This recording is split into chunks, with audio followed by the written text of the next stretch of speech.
Now with a revolutionary Gold Biofactor system for better mental and visual, growth, digestive health and immunity development to help support his multiple intelligence. My child is ready for the future. That's Advanced Intelligence Nutrition. Progress Preschool Gold.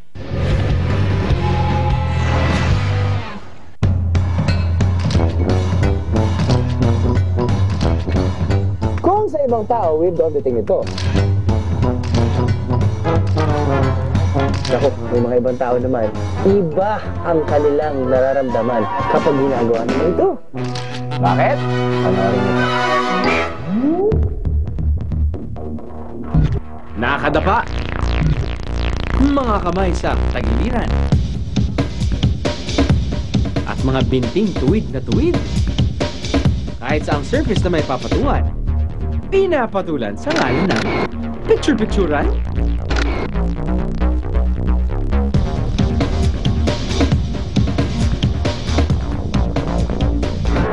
Look up in the sky! No! Up in the rock! It's a plane! It's a bird! No! It's planking!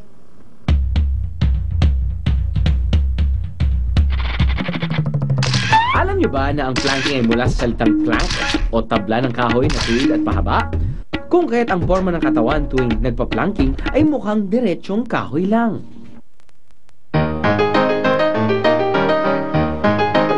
Nagsimula ang planking craze noong January 2009 nang magkaroon ng Australian Facebook page na Official Planking kung saan nakapost ang iba't ibang planking photos. Dito sa Bulacan, isang grupo ng mga photographer ang matindi ang pagkahumaling sa planking.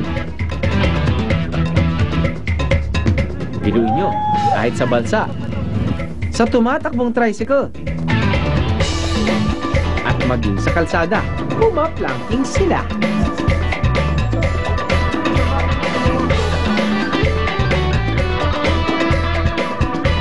Kami ang Bulacan Photography Club at kami din dito sa Bulacan yung nagsimula ng group planking o yung mass planking.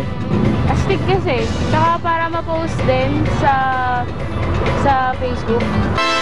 Ika nga nila, kanya-kanyang trip nga lang daw yan. They have this kind of belongingness feeling kapag sila ay nasa grupo. And this is what we term as yung expression of their own self. Kaya si Patani, magpapa-in din. Go Patani, look for a spot, strike a pose, and do the planking.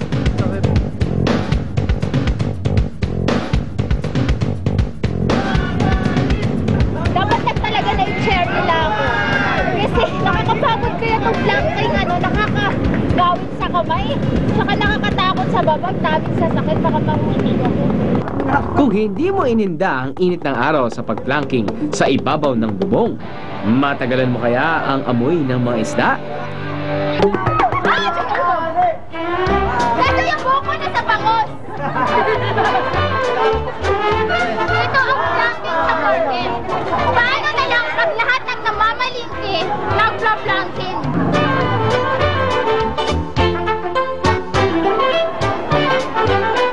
Amoy isda. I smell fishy. Uy, may shoot pa ako mamaya. Pangamoy na ako isda. Madali pang araw ang ganyang style ng planking, Patani. Ang mas mahirap, yung halos dibdib at paa lang ang nakapatong. O di kaya ang tiyan lang ang nakalapat sa surface. O ha?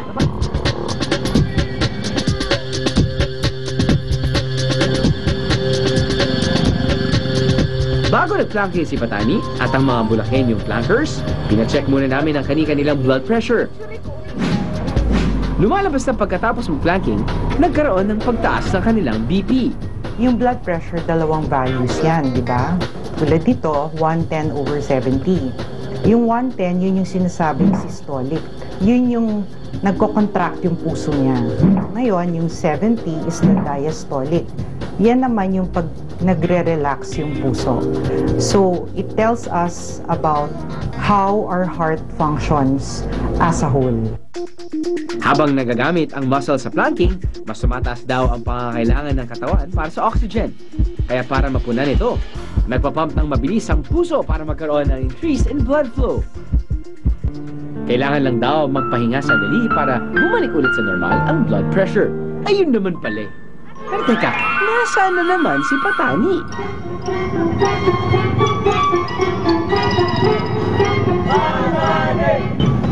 Takot ako sa matataas, pero Kung nahumaling ka Patani sa planking, aba, mahook ka rin kaya sa mga bagong post na ito. Nakaupo sa itas ng puno at ang mga kamay nasa tagiliran ng mga paa. Aha! Formang kwago, di ba? Kaya naman itinawag yan na owling.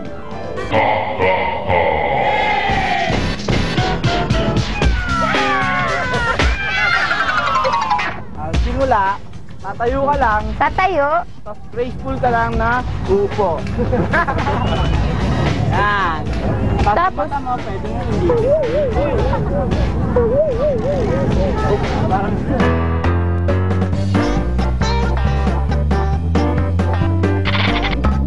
And talking about the animal, alam nyo ba na karamihan sa mga owl ay solitary o mapag-isa at mga nocturnal creature?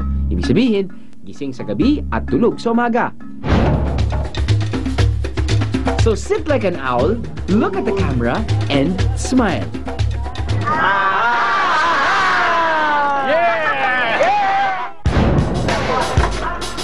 Kung saang ride daw ma-assign, yun ang kailangan sakyan ng isang ride attendant. And so, Patani, your mission for today, be a ride attendant. Kaya, sakay na!